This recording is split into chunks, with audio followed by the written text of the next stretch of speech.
بسم الله الرحمن الرحيم. So we talked about the meaning of purification, the meaning of tahara, its linguistic meaning and its religious meaning. We said that the linguistic meaning of tahara is nazafa, cleanliness.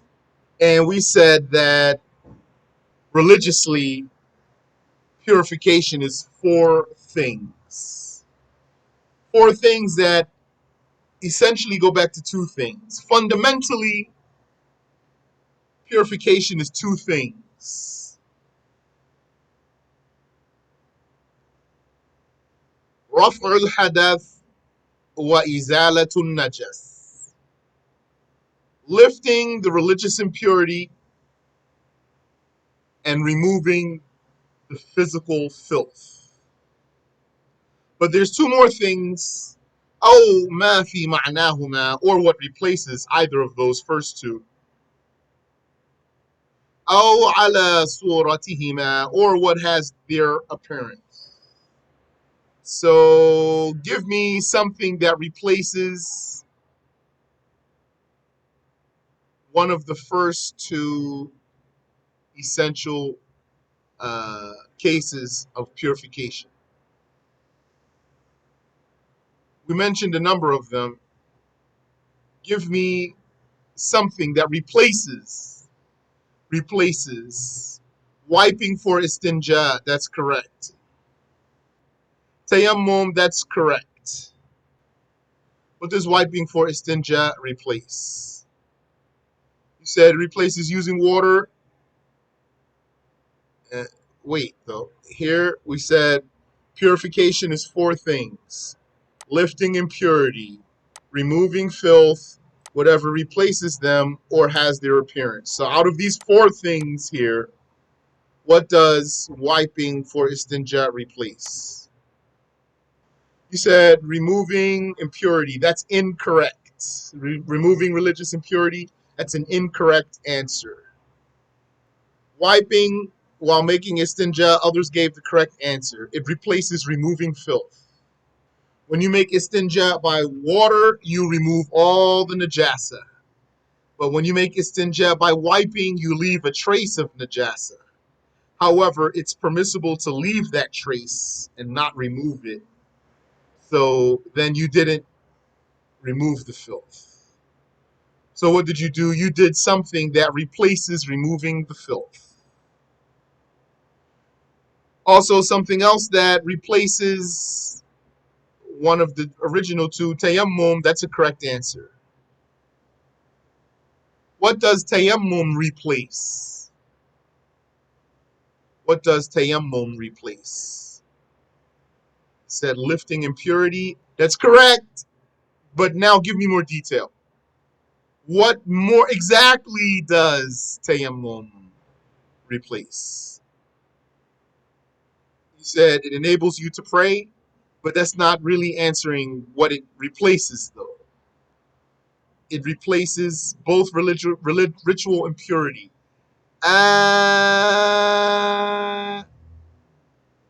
Not exactly like that. You said water. No. Thank you. Wudu and ghusl. Wudu and ghusl, but there's something else too. Tayammum replaces wudu and ghusl and something else too. 5, 4, 3, 2, 2.5, 1.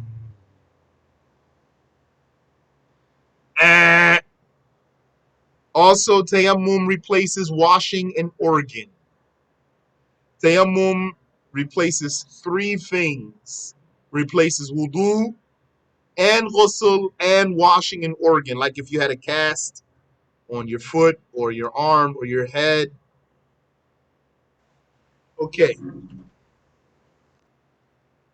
You said, what about what has their appearance? I didn't totally understand. Yes, Yani. So the first two things are really originally what's purification. Then there's two more things that are called purification. One of them is what replaces either of the first two. We just talked about that. The other is what appears to be like either of the first two. What has their appearance? So, for example, if you made wudu because you went to the bathroom, then you lifted the impurity. That's a real, original case of purification. And then let's say you prayed with that wudu, and now you want to pray again, and you never broke your wudu. So it's sunnah for you to make a wudu on top of the wudu you never broke. So that wudu that you're doing on top of the wudu that you never broke, is it lifting an impurity? Answer me, please. Is that one that you're doing? So correct, it's not. So then, is it purification? Yes, it is. Why? Because it appears to be. It is done like an act of purification is done. Is that clear? Still purification. Same thing if you did sunnah ghusl. You wanted to do a ghusl for Jumu'ah, or you want to do a ghusl for Eid, but you never did anything that makes you obligated to do a ghusl, so it's only a sunnah ghusl. You never became impure by sexual intercourse or menstruation, for example. And now you want to take a ghusl, although you never became impure.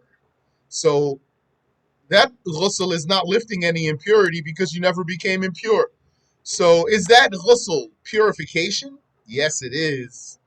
Why? Because it has the appearance of what lifts impurity. Yani the ghusl. You said, can you explain the insane wife? Yes. A Muslim man has an insane wife, which means her intention is invalid. But then she finished her menstruation. So how can he have sexual intercourse with his wife? She has to do, in this case, since she's insane, she has to do what appears to be a ghusl. And she doesn't have to make an intention now because she's insane. But if she became sane, she'll repeat that ghusl with an intention. The ghusl of the Jewish or Christian wife appears like a case of lifting impurity. Very good. So then the synopsis is that purification, the base of purification is lifting the religious impurity. What are you going to do to lift religious impurity? What are you going to do to lift religious impurity? Wudu or ghusl, hakada. And the other essential aspect of purification is removing najis. So removing najis, that includes making istinja, and that includes the other rules of removing najis that we'll talk about, like removing dog najis, for example.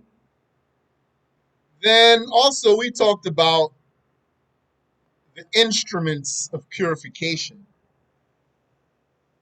We said purification is achieved by water, by soil, and by transformation. So for water, we just talked about some of that.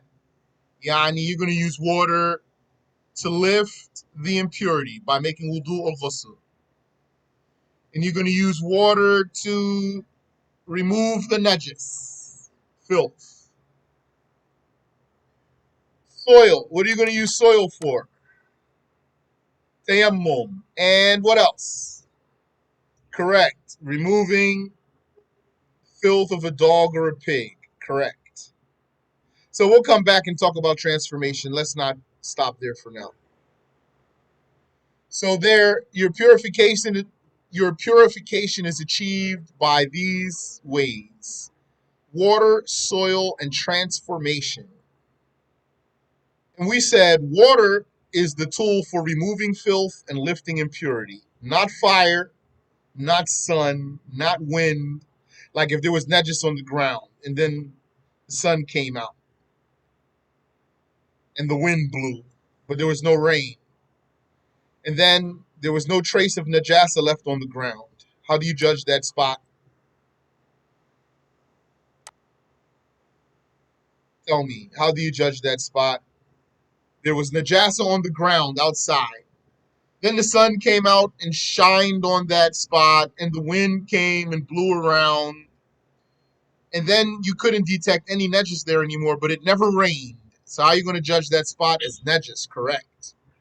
So water is the tool for lifting filth and lifting the impurity, removing filth and lifting impurity.